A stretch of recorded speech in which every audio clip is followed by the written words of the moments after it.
পশ্চিমবঙ্গের মুর্শিদাবাদ জেলার বেলডাঙায় প্রস্তাবিত বাবরি মসজিদের স্থানে আয়োজিত প্রথম জুমার নামাজে ধর্মপ্রাণ মানুষের ঢল নেমেছে। ১৯৯২ সালের ৬ ডিসেম্বর অযোধ্যার ঐতিহাসিক বাবরি মসজিদ ধ্বংসের স্মৃতি স্মরণে রেখে ওই একই তারিখে এই মসজিদের ভিত্তিপ্রস্তর স্থাপন করা হয়েছিল। শুক্রবার প্রথম জুমার নামাজকে কেন্দ্র করে স্থানীয় মুসলিম সম্প্রদায়ের মধ্যে ব্যাপক উদ্দীপনা লক্ষ্য করা যায়। উল্লেখ্য, এই মসজিদ নির্মাণের উদ্যোগ নিয়েছেন তৃণমূল কংগ্রেস থেকে বহিষ্কৃত বিধায়ক হুমায়ুন কবির। গত ৬ ডিসেম্বর তিনি আনুষ্ঠানিকভাবে এই মসজিদের ভিত্তিপ্রস্তর স্থাপন করেন।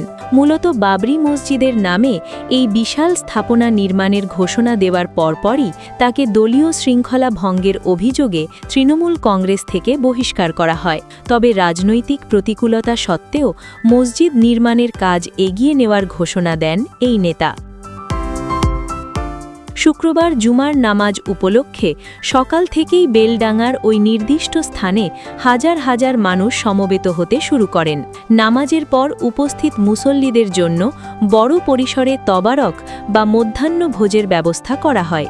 রান্নার দায়িত্বে থাকা কর্মীদের দাবি অনুযায়ী এই জমায়েতে প্রায় ১ লক্ষাধিক মানুষের জন্য খাবারের আয়োজন করা হয়েছিল, যা এলাকাটিতে এক নজিরবিহীন দৃশ্যের অবতারণা করে। ঐতিহাসিক বাবরি মসজিদ ধ্বংসের ঘটনাকে কেন্দ্র করে মুসলিম উম্মার মধ্যে যে আবেগ কাজ করে, সেই সংবেদনশীলতাকে গুরুত্ব দিয়েই মুর্শিদাবাদের এই মসজিদের নামকরণ ও ভিত্তিপ্রস্তর স্থাপন করা হয়েছে।